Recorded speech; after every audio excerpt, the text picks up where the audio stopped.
जी, किस स्थान पर जीतने के बाद में बाबर ने गाजी मान लिया खुद को? खानवा के बाद में, खानवा के बाद में बाबर ने नामक युद्ध की एक तकनीक की शुरुआत की जिसमें सेना को विभिन्न खंडों में विभाजित किया ताकि दुश्मन को हर तरफ से घेरा जा सके। मैंने कहा था बाबर ने किस युद्ध की शुरुआत की कि सेना को हर तरफ से घेरा जा सके? चराह, खुम्स, तुलुगमा। तुलुगमा नीति का इस्तेमाल उसने किया। तोप का संचालन कैसे हो? बाबर मूलतः भारत में कहाँ से आया था? फरगना से आया था, फरगना से। पहले मुगल बादशाह बाबर 1494 में फरगना की गद्दी पर बैठे जब वह केवल वर्ष के थे, तो 12 वर्ष के। और हाँ, एक चीज मैंने आपको नहीं बताई, मुझे अभी ध्यान आया गद्दी पर बैठने से, कि बाबर का मकबरा मैंने तुम्हें नहीं बताया। नोट करो पहले अपने, तब आगे क्वेश्चन कराएंगे। अपने नोट्स खोलो और उसमें लिखो बाबर का मकबरा। कहाँ पर था बाबर का मकबरा? नोट करना भैया, ये अभी डेथ के बाद में मुझे ध्यान आया। बाबर का मकबरा, tomb of Babur, tomb of Babur. तो याद रख लेना, पहले कहाँ पर था वो? पहले था वो आराम बाग में। और आराम बाग किसने बनवाया था? इसी ने बनवाया था। इसको बाग बगीचों का बहुत शौक था। आराम बाग आगरा में। और बाद में इसको कहाँ ले जाया गया था? बाद में इसको शिफ्ट कर दिया गया था काबुल में। कहाँ पर? काबुल में इसको शिफ्ट कर दिया गया, यानी अफगानिस्तान में। 15वीं सदी में बाबर ने रिक्त स्थान खेल को भारत में लोकप्रिय बनाया। लिखना पोलो, क्योंकि ये डिस्कशन के विषय नहीं होते, इसलिए मैं इसको क्वेश्चन में ही लेके आया कि हम इसको क्वेश्चन में आपको पहुंचा देंगे। अब ऐसी चीज़ नहीं है कि मैं आपको ये पढ़ाऊँ बाबर जो है पोलो खेलता था, है ना। उसने प्रचलित किया, इसको बढ़ाया। प्रसिद्ध स्मारक आराम बाग बाबर द्वारा बनवाया गया था। और ये कहाँ पर है? आराम बाग आगरा, अर्थात उत्तर प्रदेश में है। वर्षों तक भटकने के बाद बाबर ने काबुल पर कब्जा कब किया था? अभी पूछा एमटीएस ने पिछले ही वर्ष। क्या समझे थे? आपका क्लास में कितना फोकस था? आंसर दे करके जबरदस्त तरीके से ये सिद्ध कर दीजिए कि आप कक्षा में बहुत ध्यान से पढ़ने वाले छात्र हैं। 1501 कह दूं मैं क्या? नहीं। 1502 नहीं भैया, 1503, 1504। एक एक वर्ष आपके दिमाग में होना चाहिए। निम्नलिखित कथनों पर विचार करें और बाबर के भारत में आगमन के कारण को पढ़ें। अभी पूछा बीपीएससी एग्जाम 2023 में, उपमहाद्वीप में बारूद का आगमन क्या बाबर ने किया? नहीं भैया, मैंने कहा बारूद के बारे में तो ज्ञान रखते थे मंगोल, और मंगोलों के द्वारा वो आ चुका था। मेहराब और गुंबद मैंने बताए थे आपको साथी, मेहराब और गुंबद कला किसकी दी हुई है? ये आपका गुलाम वंश की देन है। ये हम वहां पर पढ़ चुके थे। गुलाम वंश में मैंने आपको बताया था कि ये मेहराब होता है, ये गुंबद होता है। तैमुरिड राजवंश की, क्या ये तैमूर श्रृंखला का, या बोलूं तैमूरों का वंशज है? Establishment the Timurid dynasty in the region, क्या ये तैमूरों का वंशज था? इसने तैमुरिद राजवंश की स्थापना की। हाँ जी, तैमूरों का वंशज है, यानी कि जो मुगल है मंगोलों से या तैमूर से 5वीं पीढ़ी का वंशज, हमने आपको इसको बताया। युद्ध में तोपों का प्रयोग इसने किया। हाँ जी, तोप का प्रयोग किया इसने। तुलुगमा बोले, रूमी बुद्धि बोले, या उस्मानी विधि बोले, 3 और 4 हो जाए। बोलो भैया, आया मजा? बाबर ने वर्ष तक दिल्ली पर शासन किया। किस वर्ष तक? 1530 तक दिल्ली पर शासन किया। मुगल वंश के पहले सम्राट बाबर ने अपनी मूल भाषा चगताई तुर्की में एक आत्मकथा लिखी, और इस पुस्तक का नाम क्या था? इस पुस्तक का नाम है बाबरनामा। बाबरनामा। बाबर ने भारत पर अपना पहला आक्रमण किस वर्ष में किया था? बताओ जी। पहला आक्रमण 1544 में क्या बाबर है? 1535 में। देखो, कई बार जब बहुत अच्छा प्रश्न आपको मिले कहीं अलग से, एलिमिनेशन भी यूज किया करो कि भैया ये तो नहीं हो सकता। और प्लीज बी अवेयर, आपका जीवन आप जियोगे। मैं आपको कुछ सिखाना चाहता हूँ मेरे दोस्त, समझो, सीखो, क्योंकि कुछ किसी का कुछ पता नहीं है। अपना जीवन शायद हम 99% पूरा कर चुके हो, शायद कल तक की अपनी जिंदगी हो, शायद अभी 10 साल की हो, शायद 20 साल की हो, शायद 50 साल की हो। लेकिन कोई कुछ सिखा रहा तो सीखो, दिल से सीखो, उसके भाव को पहचानो। आंसर कर दें फटाफट से। मुगल सम्राट अकबर के बारे में नहीं है। उसने हिंदू राजा हेमू के खिलाफ पानीपत का तीसरा युद्ध लड़ा और जीता। ये तो गलत बात है, पानीपत का दूसरा लड़ा। उसने दीन इलाही नामक नया धर्म स्थापित किया। आप कहोगे हाँ जी भैया किया। 1602 में सम्राट? नहीं भैया, 1555 में। उच्च शिक्षित? बिल्कुल नहीं था। अकबर कब सम्राट बना? फटाफट, 1556। अकबर की शासन सभा कहां पर लगती थी? आगरा। 16वीं शताब्दी के अंत में सम्राट अकबर द्वारा शुरू किए गए धार्मिक आंदोलन का नाम बताओ। दीन इलाही। निम्नलिखित में से कौन सा कथन सही है? अकबर ने लड़के और लड़कियों की शादी की आयु तय करने की कोशिश की। हाँ जी। अकबर ने लड़कियों को अपनी मर्जी से शादी करने की आज़ादी दी, ना कि माता पिता के दबाव में। हाँ जी, सही है। तो क्या बोलेंगे? दोनों सही है, 1 और 2 दोनों। अकबर के शासनकाल में किस पुस्तक का अनुवाद the Razmnama book of war के रूप में किया गया? Book of war Mahabharat. Mughal शासक अकबर का जन्म कहां पर हुआ था? अमरकोट।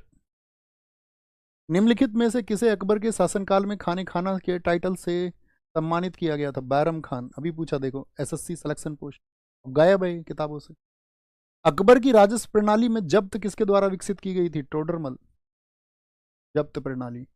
देखो ये स्टेटमेंट लिखना, जब अकबर गद्दी पर बैठा था, इसको याद रखना, इसको इसीलिए क्वेश्चन में लिया है। उसको एक होता है कि एक सम्राट को हमेशा विजय का इरादा रखना चाहिए, नहीं तो उसके जो दुश्मन है वो उसके खिलाफ हथियार उठा लेते हैं। अकबर का स्टेटमेंट, इसीलिए उसने बहुत सारे विजय अभियान किए। किस मुगल सम्राट के शासनकाल को हिंदी साहित्य का स्वर्ण काल कहते हैं? अकबर का, क्योंकि इस समय क्या हुआ, हिंदी की जो प्रसिद्ध पुस्तकें हैं उनका फारसी में अनुवाद हुआ और उनकी वैश्विक पहचान बनी। वो दूर दराज के क्षेत्रों में गई और हिंदी की जो पुस्तकें थी उनकी, यानी हिंदी साहित्य को बहुत बढ़ावा मिला, बहुत प्रगति उसको मिली। जजिया कर कब समाप्त किया? 1564 में। इबादत खाना कब स्थापित किया गया था? कहाँ पर? आगरा में। आगरा में था फतेहपुर सीकरी? तो आप कहोगे नहीं भैया आगरा नहीं कह सकते, फतेहपुर सीकरी है। दोनों विकल्प लिखे हुए हैं तो परफेक्ट आंसर देना होगा फतेहपुर सीकरी। 1579 में मजहरनामा जारी किया किसके द्वारा? अकबर के द्वारा।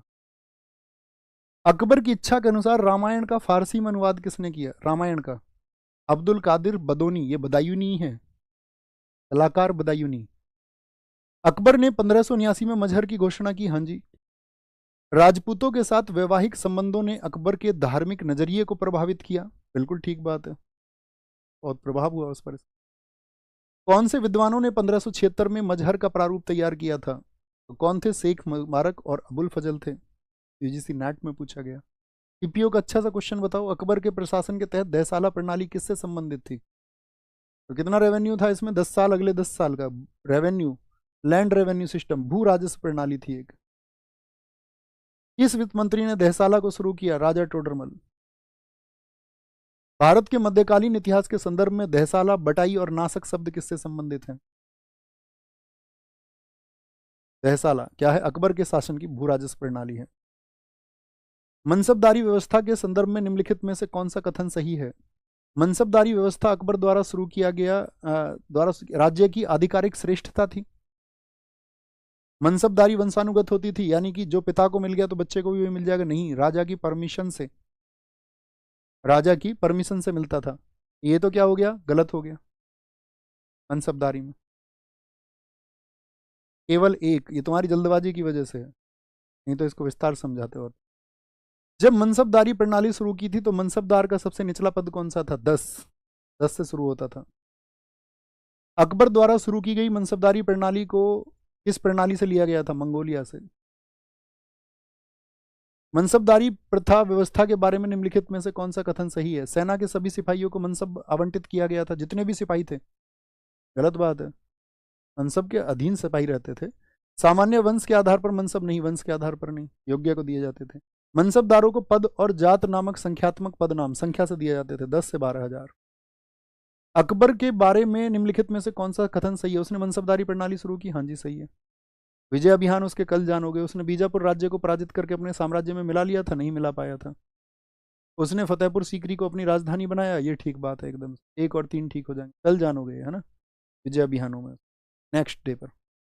अबुल फजल ने अपनी आईने अकबरी में, आईने अकबरी लिखी अबुल फजल ने, कितने पदों का उल्लेख किया है? 66। इसके बारे में मैंने कहा कि विवाद भी है, 33 भी माना गया है ना? अकबर द्वारा इलाही संवत कैलेंडर कब शुरू किया गया था? 1583 में, अगले वर्ष। अब मेरा आप सब लोगों से क्वेश्चन रहेगा, इसी को देते हैं क्या मैंने 1583 ठीक लगाया था आंसर? एक क्वेश्चन देंगे आपको, थोड़ा रिसर्च का क्वेश्चन रहेगा। क्वेश्चन रहेगा आपका कि जो दीन इलाही था इसका एक नाम और था, वो क्या नाम था, ये आपको सर्च करना है। दीन इलाही जो धर्म था उसका एक अन्य नाम था, एक अन्य नाम दीन इलाही। बहुत सारे नियम बनाए थे इसमें अकबर ने, जुआ नहीं खेलोगे, एक पत्नी रखोगे, विधवाओं का विवाह होगा, आदि आदि आदि, बहुत सारी व्यवस्था। ठीक है, बोलो भाई, कोई परेशानी? दीन इलाही का एक अन्य, आंसर करेंगे। दिल्ली में स्थित हुमायूं का मकबरा किसके द्वारा बनाया गया था? अभी पूछा गया लास्ट ईयर सीएचएसएल में। गुलबदन बेगम ने बनवाया क्या? किसने बनवाया? बीगा बेगम ने, हाजी बेगम ने, हाजी बेगम, हाजी। किसने हुमायूं को यह प्रस्ताव दिया कि यह उसे बंगाल पर अधिकार करने दिया जाए तो वह बिहार को समर्पित कर देगा और 10 लाख, 10 लाख किसने कहा था? शेर खान ने। मैंने कहा था ना भैया बंगाल में हमको रहने दो। शेर खान ने। अभी पूछा गया बीपीएससी में रिसेंट में। दिल्ली में हुमायूं ने निम्नलिखित में से किस शहर, अब ऐसा क्वेश्चन कैसे करोगे बताओ? नहीं पढ़ोगे ध्यान से तो कैसे करोगे? कौन कौन कहाँ बुक से पढ़ोगे? और पढ़ोगे तो फिर बहुत विस्तृत पढ़ना पड़ेगा, फिर पता चले एग्जाम की तैयारी एक तरफ और हिस्ट्री की तैयारी एक तरफ, कई वर्ष में जाके पढ़ पाओगे। दिल्ली में हुमायूं ने निम्नलिखित में से किस शहर का निर्माण करवाया था? दिल्ली में किसका? दीन पनाह का। दीन पनाह। हुमायूं के मकबरे के वास्तुकार कौन थे? क्या बोलोगे? मिर्जा गियाथ। निम्नलिखित में से देखो, ये क्वेश्चन आपके लिए अतिरिक्त क्वेश्चन है, इंपॉर्टेंट क्वेश्चन है, ठीक है। राजस्थान के इतिहास जो पढ़ते होंगे तो राजस्थान में ही पूछा जाएगा कि महाराणा कर्णावती द्वारा जो भूमिदान दिया गया था उसके लिए है आपके कॉपर प्लेट इंस्क्रिप्शन। पूर्व के ताम्रपत्र अभिलेखों में उनका वर्णन आता है कि उन्होंने बहुत दान दिया। निम्नलिखित में से कौन सा चित्रकार है जो हुमायूं के साथ नहीं जुड़ा था? बीजाद नहीं है, बीजाद के बारे में बताएंगे, राफेल के बारे में। राफेल है, पूर्व का राफेल, आगे आएगा वर्ड। हुमायूं के शासनकाल में भारत आने वाले 2 प्रसिद्ध चित्रकार कौन थे? नजीर नहीं आया, सैयद अली और अब्दुल समद। बहुत इंपॉर्टेंट रहेगा, अभी हमको एक क्लास उसके लिए लेनी पड़ेगी कि भाई इनके समय पे, ऐसी क्लास में कंसीडर करते हुए चलेंगे स्थापत्य कला, जैसे अभी हमने इसमें किया ना आपका उद्यान में, उद्यान मकबरे यानी हुमायूं के मकबरे में, ऐसे ही शामिल करते चले। शेर खान ने चौसा और कन्नौज के युद्धों में हुमायूं को पराजित किया, उसे भागने के लिए मजबूर किया। कहाँ भाग गया था? ईरान, सिंध भाग गया था। अभी पूछा सिलेक्शन पोस्ट में 2024। हुमायूं का मकबरा 1570 में निर्मित। देखो इसको 1570 कई बार लिखा मिलेगा, लेकिन इसकी एक्चुअल डेट है 1565 में शुरू हुआ, 1572 में बना। इसका नमूना है मुगल का, मुगल वास्तुकला का। भारतीय उपमहाद्वीप का पहला उद्यान मकबरा कौन सा है? हुमायूं का मकबरा। ताजमहल में बाद में इसका इस्तेमाल। चित्तौड़ के द्वितीय शाखा में किस रानी ने जौहर किया था? रानी कर्णावती, चित्तौड़। कालिंजर का किला जो मध्यकाल में रणनीतिक रूप से महत्वपूर्ण था, कहां पर है? यूपी में। आप मुझे डिस्ट्रिक्ट भी बताना है, इसका जिला भी बताना। एक क्वेश्चन आज आपको, 2 क्वेश्चन देंगे होमवर्क के लिए, आंसर लिखना। एक तो इसका जिला बताना, कौन सा डिस्ट्रिक्ट बताया था मैंने आपको कालिंजर।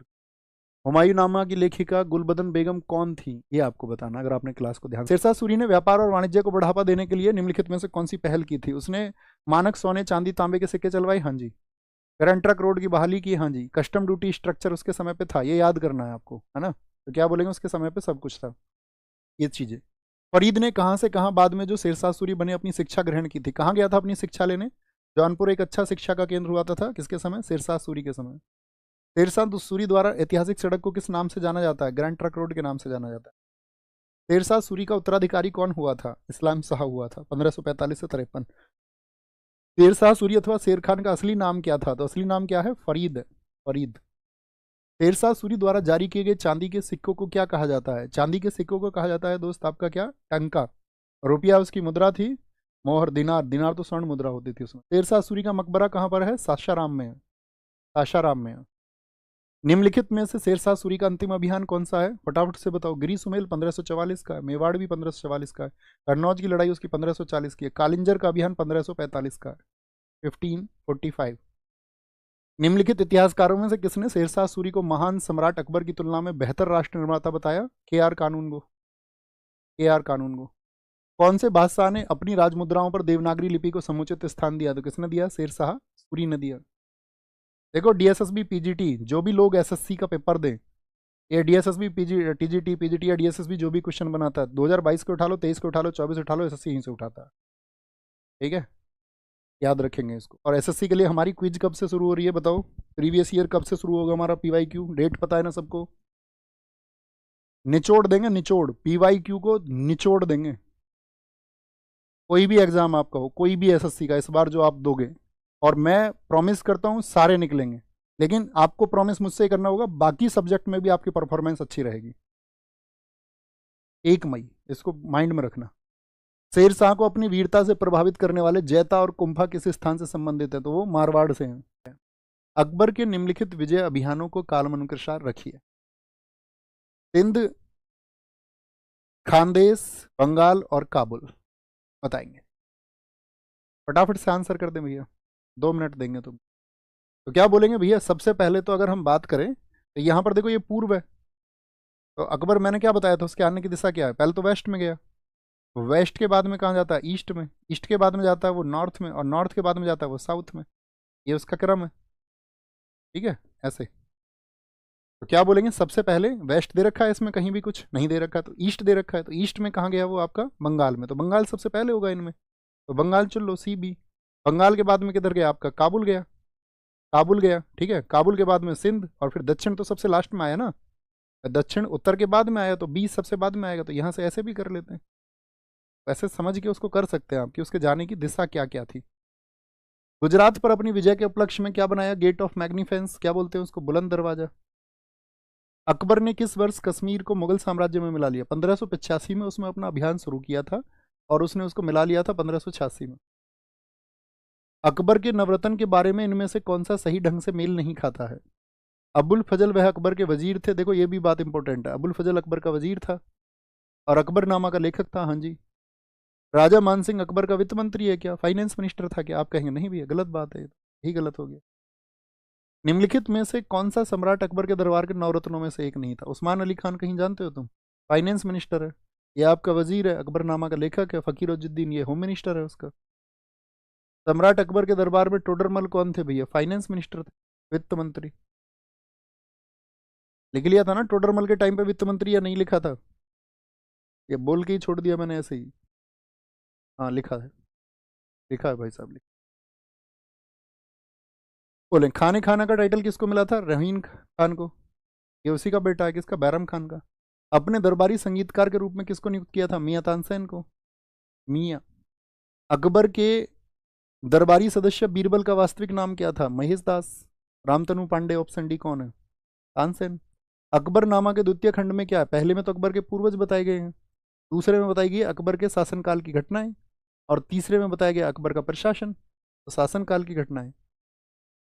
अकबरनामा के कौन से खंड को आईने अकबरी कहा जाता है? तृतीय को कहा जाता है, थर्ड को, अभी पूछा गया जेई लास्ट ईयर। अबुल फजल अल्लामी द्वारा आईने अकबरी में वर्णित गज, गज दो हिस्सों में, मैंने कहा था ये क्वेश्चन हमने देखा तो इसलिए उसको शामिल किया था, तसुज। अबुल फजल द्वारा अकबरनामा कितने समय में पूरा किया गया था? 7 वर्षों में पूरा किया गया। तबकात अकबरी, जिसे कभी कभी अबुल फजल के अकबरनामा से भी अधिक विश्वसनीय माना जाता है, किसके द्वारा लिखा गया? निजामुद्दीन अहमद के द्वारा लिखा गया। मियां तानसेन के संदर्भ में कौन सा कथन सही है? सम्राट अकबर द्वारा इन्हें तानसेन की उपाधि दी गई थी? नहीं भैया, मियां की उपाधि दी गई। ध्रुपदों की रचना के लिए जाना जाता है इनको, मल्हार इन्होंने लिखा, गानों की रचना की, रागों की रचना की, लेकिन उपाधि इनकी मियां है, ना कि तानसेन। तानसेन जो अकबर के नवरत्नों में शामिल थे, किस संगीत वाद्य यंत्र को बजाने के लिए जाने जाते थे? रबाब, अभी पूछा लास्ट ईयर सीजीएल में। तानसेन और बैजू बावरा एक ही स्कूल के पढ़े हैं, संगीत विद्यापीठ ग्वालियर में। तानसेन के गुरु जिन्होंने उनकी संगीत प्रतिभा को विकसित करने में मदद की, कौन है? स्वामी हरिदास हैं। तानसेन संगीत समारोह कहाँ पे बताया? ग्वालियर में। स्टैटिक जीके में भी पढ़ाएंगे आप, है ना। अकबर के समकालीन महाराणा प्रताप निम्नलिखित में से किस राज्य के शासक थे? मेवाड़। हल्दी घाटी के युद्ध में महाराणा प्रताप के अलावा राजपूत सेना के प्रमुख कमांडर कौन थे? राजपूत सेना के हकीम सूर। निम्नलिखित राजपूत सरदारों में से कौन हल्दी घाटी के युद्ध में राणा प्रताप के पक्ष में लड़े थे? माधो सिंह कछवाहा नहीं लड़े थे। माधो सिंह कछवाहा नहीं लड़े थे, यानी कि आपका ऑप्शन डी खत्म हो गया। ये तो नहीं हो सकता, न 4 हो सकता, 1 2 3, या 1 और 3, यानी 2 को मना कर रहे हैं, तो भैया 2 तो लड़े हैं, बीदा झाला, तो श्योर हो गया 1 2 3, ऐसे किया करो। राम सिंह तंवर भी लड़े थे, आपका राम साहा। रामकृष्ण चंडावत भी लड़े, आपका कृष्णदास चंडावत। 1 2 3 हो जाएगा। महाराणा प्रताप की मृत्यु के पश्चात इनमें से कौन राजपूत मेवाड़ का शासक बना? 1597 में कौन बने थे? फिर अमर सिंह बने थे, ठीक है। अच्छा, मेरा क्वेश्चन आपसे ये रहेगा कि सबके लिए ये क्वेश्चन और मैंडेटरी है, होमवर्क है। अमर सिंह गद्दी पर किस वर्ष बैठे थे? अमर सिंह, अमर सिंह जी का जो राज्याभिषेक हुआ वो किस वर्ष में हुआ था? किस वर्ष हुआ? ये आप सबको आंसर बताना है ना, किस वर्ष में हुआ, किस वर्ष में हुआ, सब लोगों को बताना है, ओके। जहांगीर के शासनकाल में निम्नलिखित में से किस चित्रकार को नादिर उल अशर, पहला प्रश्न ही आया, उस्ताद मंसूर है। जहांगीर ने मुख्य रूप से निम्नलिखित में से किस कला का संरक्षण किया था? किसका? स्थापत्य कला, ये तो शाहजहां के समय पर होगी। क्या बोलेंगे? चित्रकला को संरक्षित किया था। मुगल सम्राट जहांगीर के खिलाफ किसने विद्रोह किया था? कौन था रेबल? बताओ जी, किसने विद्रोह किया था? तो खुसरो ने विद्रोह किया था 1606 में। 1626 महाबत खान ने विद्रोह किया। और महाबत खान मैंने कहा था ये किससे मिल गया था फिर? खुर्रम से। ये दोनों एक साथ हो गए तो खुर्रम का विद्रोह हो गया। 2, 3 और 4। आसफ खान ने विद्रोह नहीं किया क्योंकि आसफ खान तो उस गुट में शामिल था और वो आंतरिक रूप से चालाकियां कर रहे थे। निम्नलिखित में से किसने जहांगीर की जीवनी लिखी? इकबाल ए जहांगीरी के नाम से जाना जाता है। बोलेंगे मतलब कि जो उसकी जीवनी थी उसको पूरा करने का काम है, इकबाल ए जहांगीरी भी उसको कहा जाता है। तो वो कौन है? मुतमिद खान है। मुतमिद खान। निम्नलिखित में से कौन सा स्थान जहांगीर के मकबरे से संबंधित है? कहाँ पर है? लाहौर में है। लाहौर। मेहरुन्निसा ने सम्राट जहांगीर से शादी की थी। कब की थी शादी? 1611 में, 1611 में। विलियम हॉकिंस सम्राट जहांगीर से ईस्ट इंडिया कंपनी के रिप्रेजेंटेटिव के रूप में मिला। कब मिला था? मतलब किसके? अंग्रेजी ईस्ट इंडिया कंपनी रिप्रेजेंटेटिव के रूप। निम्न में से कौन सा मुगल सम्राट था जो वेदांत दर्शन से प्रभावित होकर जदरूप गोसाई से मिलने गया था? उज्जैन में। उज्जैन में गया जहांगीर ही गया। मैंने कहा ना उसके बारे में कॉन्ट्राडिक्शंस जब मैंने आपको बताई। कौन सा चित्रकार है जो जहांगीर के दरबार में था? जहांगीर के दरबार में क्या कहोगे? अब्दुल समद नहीं भैया। अबुल हसन हाँ जी। उस्ताद मंसूर हाँ जी। मीर सैयद अली नहीं जी। 2 और 3 यानी कि बी एंड सी हो जाएगा। बी एंड सी लिखा हुआ है। कौन सा राजदूत है जो 1615 के दौरान जहांगीर के दरबार में पहुंचा? Thomas Roe. Thomas Roe. Thomas Roe. Only Thomas Roe. No server. No sir. No Lord.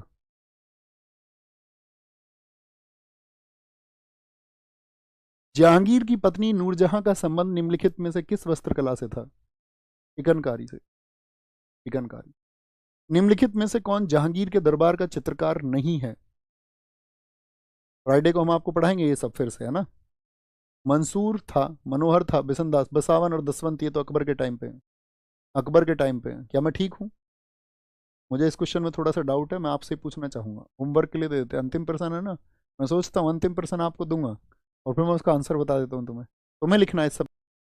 Mughal सिंहासन पर कब्जा करने से पहले शाहजहां को खुर्रम, एसएससी जेई। मुगल साम्राज्य पर शाहजहां का शासन, देखो मैं फिर आपसे कहूंगा दोस्त, मेरे बस का नहीं है कि मैं आपको फैब्रिकेशन करूं। मैं आपको दिखाऊं लोगों को ला करके कि ये देखो भैया, ये इसको मैंने पढ़ाया था। हाँ जी तुम पढ़े हो? हाँ जी। हाँ भैया मैं आपसे ही पढ़ता था। अच्छा मुझसे पढ़ते थे? हाँ जी पढ़ते थे। पहले उसको बता दूं कि मेरा नाम जरूर ले लेना तू, है ना। ठीक है। तो पढ़े कोई ना पढ़े कोई फर्क नहीं पड़ता उस बात से। खुद कोई स्टूडेंट बोल देगा, किसी और से बोल देगा, मैं अपने सामने उस चीज़ को एक्सेप्ट नहीं कर सकता। मुझे खुद एक्सेप्टेबल नहीं है। बाकी कोई भी, कोई अन्य लोग कोई भी बोल दे, कोई बोल दे ठीक है, मुझे बहुत खुशी है, बहुत स्वीकार्य है, तो मुझसे मत कहना आकर के इस बात को। मेरे पास तुम बस एक मैसेज कर देना, मुझे उसी से खुशी मिल जाती है। मैं उसी को लगा देता हूँ हाँ मेरे स्टूडेंट्स का सिलेक्शन हुआ और मैं मतलब उससे खुश हो जाता हूँ। मुगल साम्राज्य का शाहजहां का शासन कब से कब तक था? 1628। देखो 1627 लिखना चाहिए, 1627 से 58। Option B is right. अब बोलो फटाफट से। निम्नलिखित में से शाहजहां मुगल सिंहासन का उत्तराधिकारी चुना था, किसको चुना था उसने? दारा शिकोह को। अभी पूछा सिलेक्शन पॉइंट 2024। शाहजहां की माता कौन थी? भैया राठौड़ राजकुमारी थी, वो राठौड़ राजकुमारी थी। शाहजहां पहला मुगल बादशाह था जिसने माही मरातिब नामक एक नए ध्वज की शुरुआत की। अब देखो क्वेश्चन आएगा, ये जो माही मातिब ध्वज था, जो फ्लैग था, क्या इसको पहले भी कोई इस्तेमाल करता था? हाँ, दिल्ली के सुल्तान इसको इस्तेमाल करते थे पहले। ये आंसर आपको याद रखना है, दिल्ली के सुल्तान। कभी भी पूछा जाएगा तो आप बताएंगे। शाहजहां द्वारा सुल्तान बुलंद इकबाल की उपाधि किसे दी गई थी? दारा को दी गई थी।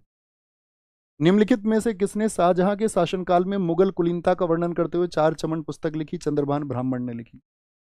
किस मुगल शासक ने बनारस के संस्कृत और हिंदी के महान विद्वान कविंद्र आचार्य सरस्वती को राजकीय संरक्षण प्रदान किया था? जहांगीर ने, बनारस के कवि थे।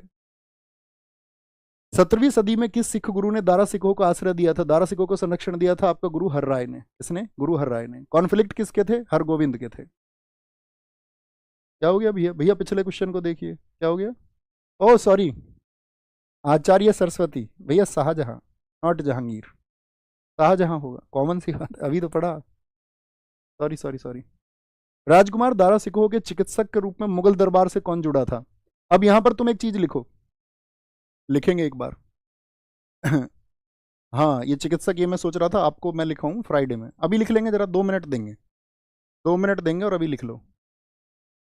सारे लोग लिखें, एक बार पेन ले लें, लिख लेना। ये लिख लो आप, शाहजहां के समय पर जो विदेशी आए, अपने नोट्स में लिखना दोस्त, शाहजहां के समय विदेशी, foreigner travellers in the time of Shahjahan, लिख रहे हैं ना भैया?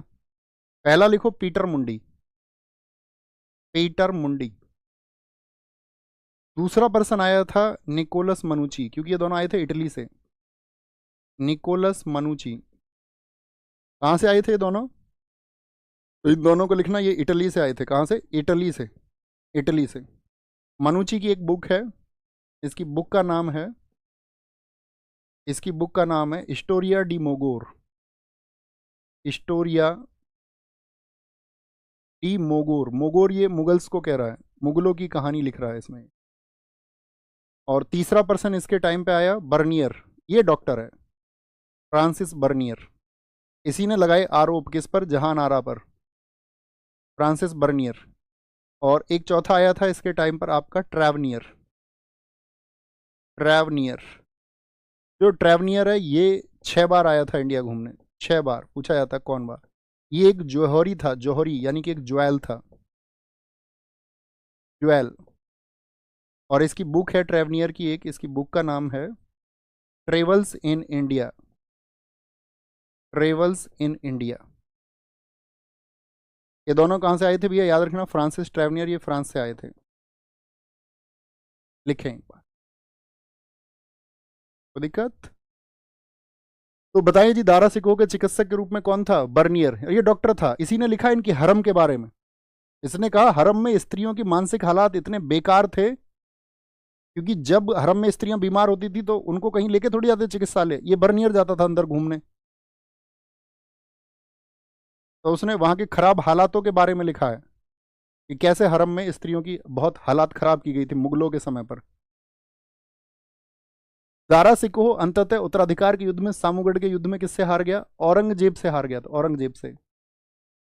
6 बार भारत आने वाला, ये भी आ गया। फ्रांसीसी यात्री कौन था? तो बताइए, जो 6 बार आया आपका।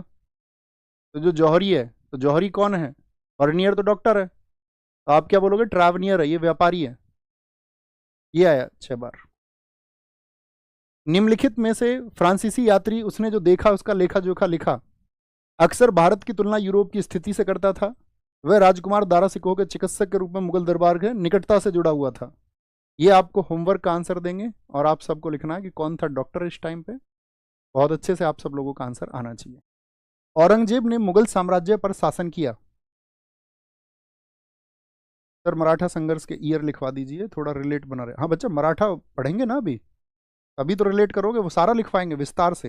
अब औरंगजेब में थोड़ी ना पढ़ोगे उसको, फिर तो औरंगजेब में सारा पढ़ लोगे, फिर वो समझ में नहीं आएगा ना मराठाओं को उत्कर्ष कैसे। बस आपको ध्यान रखना है कि औरंगजेब के जो अभियान है, बीजापुर 1686, गोलकुंडा 1687, जब मैं आपको मराठा उत्कर्ष समझाऊंगा तो 3 ईयर मैंने आज आपसे बोले। 1682 में वो साउथ गया अकबर के पीछे, 3 ईयर्स की मुझे जरूरत पड़ेगी और उसकी डेथ की, बाकी आप लिंकअप कर लोगे अच्छे से, कोई दिक्कत नहीं है। 1658 से 1707, बताओ जी। औरंगजेब के शासनकाल की निम्नलिखित घटनाओं पर विचार कीजिए और उन्हें कालक्रमानुसार व्यवस्थित कीजिए। तो पहले क्या हुआ था? शाह सूजा की पराजय हुई थी, जसवंत सिंह गए थे, मैंने कहा था 2 पहले होगा, और 2 पहले है तो सिर्फ इसी में, बाकी आप मिलान करते। तो इस फिर सामूगढ़ हुआ नहीं जी भैया, फिर हुआ धर्मट, धर्मट के बाद में आगरा पहुंच गया वो सामूगढ़, और फिर हुआ था देवराय। औरंगजेब ने साहिबात उज जमानी की उपाधि किसे दी थी? साहिबात उज जमानी, क्या बोलोगे? लेडी ऑफ द येरा, अपने युग की महिला इसको कहा जाता है। औरंगजेब ने बीजापुर पर किस वर्ष में कब्जा किया था? बीजापुर क्या बताया? एक तो क्रम तो याद रहेगा ना, 36, 56 और फिर 86। बहुत आसान है, सॉरी 1687, 87 तो गोलकुंडा है। 1686, वर्ष 1687 में जब औरंगजेब ने गोलकुंडा के किले पर कब्जा किया तो गोलकुंडा का शासक कौन था? तो कौन है गोलकुंडा में? कुतुब शाह है। और सिकंदर कहाँ पर था? ये बीजापुर में है। आदिल शाही चलती थी ना बीजापुर में, तो इस तरह से भी जब दक्षिण को पढ़ोगे तो ये सब क्लियर हो जाएगा बहुत अच्छे से कि इनके दादा कौन थे, इनके पापा कौन थे, जैसे अब तक समझते चल रहे हो तो वहां भी ऐसे ही समझ जाओ। औरंगजेब द्वारा जजिया कर लगाए जाने पर किस शासक ने पत्र लिखकर विरोध किया? पत्र लिख करके विरोध किया। तो 1679 में मैंने कहा कि इसने राज सिंह विरोधी थे, जसवंत सिंह तो विरोधी नहीं थे, तो इनके पक्ष में ही थे, मान सिंह का कोई मतलब नहीं उस समय पर। दुर्गादास राठौड़ इस शासक ने, तो ये आपका शासक के तौर पर नहीं थे, तो सेनापति के तौर पर थे। 17वीं और आरंभिक 18वीं शताब्दी के निम्नलिखित जाट किसान नेताओं के बारे में विचार कीजिए, उनका जो विद्रोह का क्रम क्या है। तो पहले कौन थे? थर्ड। इनके बाद में कौन आए थे? चूड़ामन, मैंने बताया 1686 1688 में इनका डेथ हुआ। फिर आगे इनके भतीजे चूड़ामन और फिर बदन सिंह। तो क्या बोलेंगे? 3 2 4 1, 3 2 4 1।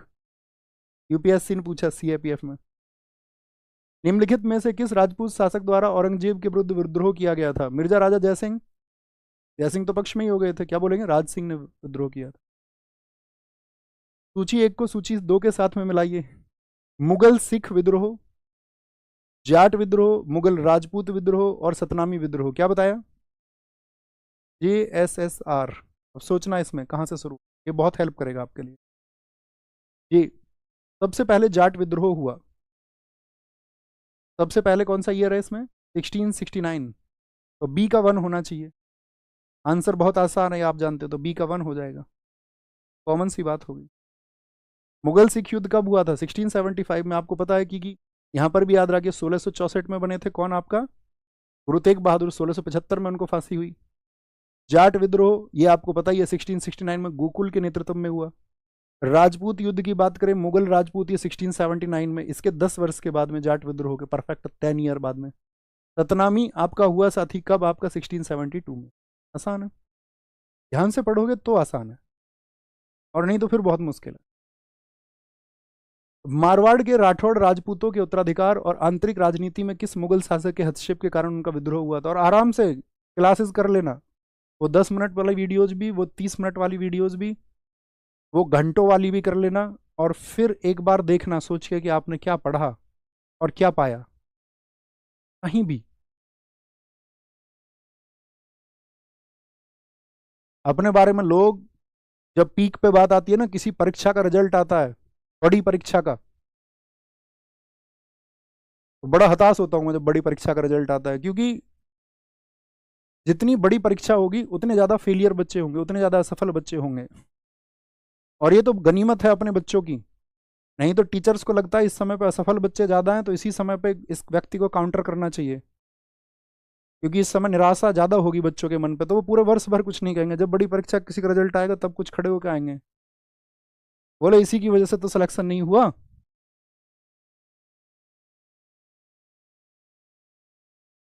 और उनसे कहो तुम थोड़ा भैया देख लिया करो एक बार, घंटे आध घंटे 2 घंटे पढ़ोगे तो हमेशा पढ़ने लग जाओगे। राठौड़ राजपूतों के उत्तराधिकार और आंतरिक राजनीति में किस मुगल शासक के हस्तक्षेप के कारण उनका विद्रोह हुआ? राठौड़ राजपूत, ये तो भैया आपका राठौड़ों से कौन लड़ा? औरंगजेब। सतनामी जिन्होंने औरंगजेब के समय पे विद्रोह किया, और नारनौल, नारनौल और मेवात के क्षेत्र में, मैंने बताया किन के अनुयायी थे? कबीर के अनुयायी थे। सुनो तुम भी कबीर को, वर्षों को ही मत रटते रहो हमेशा, थोड़ा जान लो कबीर को भी। औरंगजेब ने एक लंबा युद्ध लड़कर अपने साम्राज्य के सैन्य और वित्तीय संसाधनों को समाप्त कर दिया। शरीर के निर्माण कार्य बता दो। बच्चों, निर्माण कार्य पहले से कहता आ रहा हूँ मैं 3 दिन से, फ्राइडे में पढ़ेंगे, फ्राइडे में। कह रहे हैं सर इसके निर्माण कर बता दो। तो बताएं भैया, औरंगजेब ने, मैंने कहा उसका सब कुछ कहाँ खत्म हुआ? दक्कन, डेक्कन, साउथ को बोलते हैं, साउथ को। सी क्यों कह रहे हैं यार? बंगाल में मैंने कौन सा बता दिया तुम्हें उसका नुकसान हो गया? मैंने कहा है ना आपको, 25 वर्ष, 1682 से लेकर के 1707 साउथ को, खुद का समर्पण उसका यहाँ पर हो जाएगा। डेक्कन दक्षिण, दक्कन का पठार नहीं पढ़ते हो, दक्षिण में है, दक्कन दक्षिण को कहते हैं।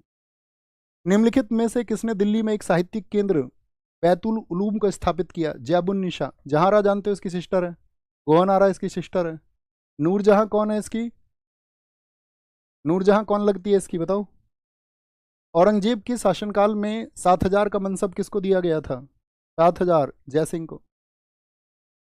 1707 में औरंगजेब की मृत्यु के समय मुगल साम्राज्य में कितने सूबे थे? होमवर्क, वो साथी अब बहुत जल्दी से अपनी कक्षा को चले जाएं और उनकी जो अतिरिक्त कक्षा हो बाकी आप सब लोगों का कोई प्रश्न है तो आप बताएं। कई साथियों का मैंने देखा, भैया आप हमें अस्मिता बता रहे थे, एक दिन बता करके आपने आगे बात नहीं की। तो जिनको सुनना है वो रुकें, बाकी साथी अपनी कक्षा में चले जाएं। एक बात समझ लें, अस्मिता क्लियर है? पहले बताओ क्या था अस्मिता। कभी भी आप अपने जीवन में स्वयं को ऊंचा दिखाने का प्रयास नहीं करोगे, ऊंचा होने का प्रयास करोगे। कभी कोई व्यक्ति आपसे तू भी कह देगा तो आप इस बात से नाराज नहीं हो जाएंगे कि इस व्यक्ति ने मुझको तू क्यों कह दिया, मुझको तो इसको आप ही, आपके द्वारा ही इसका संबोधन होना चाहिए था। क्लियर है? बाद में लिखा करो आंसर दोस्त। प्रांत जैसे आज स्टेट होता है, सर सूबे क्या थे? अकबर के टाइम पे भी बताया दोस्त मैंने, इसीलिए तो फिर आपके आंसर देने बंद कर दूंगा, मैं बता रहा हूँ आपको। हाँ हाँ, ध्यान से सुना करो, एक भी शब्द ऐसा नहीं है जिसको ना बताया जाता। अस्मिता। दूसरी चीज लिखो, शौच, क्लींजिंग।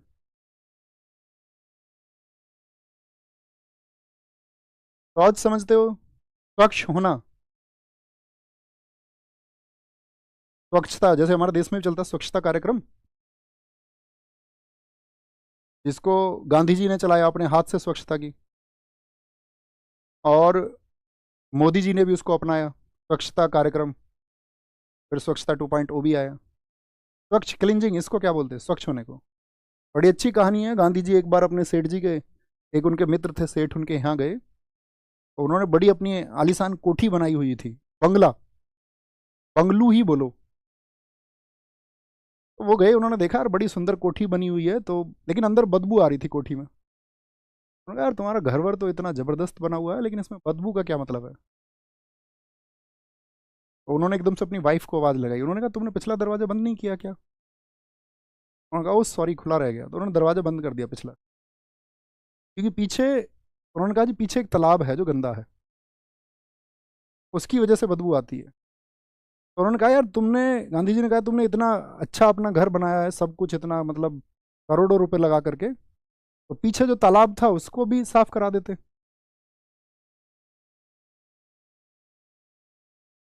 तो क्या चला जाता। तो इससे कहानी ये है, समझने की क्रिया ये है कि शौच, शौच का मतलब है कि आपको खुद को स्वच्छ रखना है। स्वच्छ का मतलब वो नहीं है कि आपको फ्रेश होना है, वो उसकी एक छोटी सी प्रक्रिया है, वो तो सब होंगे ही होंगे, आप नहाएंगे धोएंगे आप सब। शौच का मतलब है स्वच्छता, यानी कि आपके आसपास का परिवेश स्वच्छ रहे, उसके लिए आपको ही कार्य करना होगा।